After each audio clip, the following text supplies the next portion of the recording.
How to transfer WhatsApp to a new phone on Android.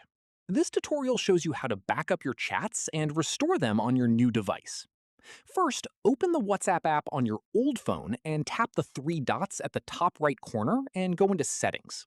After that, tap on Chats and then tap on Chat Backup. From there, tap on Backup to start an immediate backup of all your chats to Google Drive.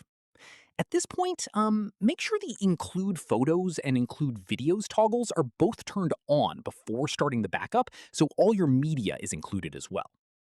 In the next step, wait for the backup to complete fully before moving on. This may take a few minutes depending on how much data you have. Following this, once the backup is done, pick up your new phone and install WhatsApp from the Play Store. Once done, open WhatsApp and enter the same phone number linked to your old account and tap Next.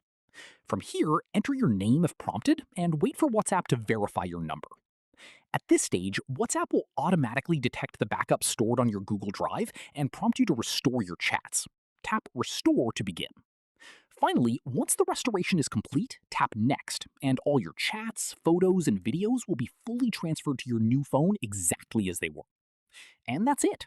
If this guide helped you transfer WhatsApp to your new phone on Android, give it a like, subscribe for more WhatsApp tutorials, and tap the bell icon for updates. See you in the next one.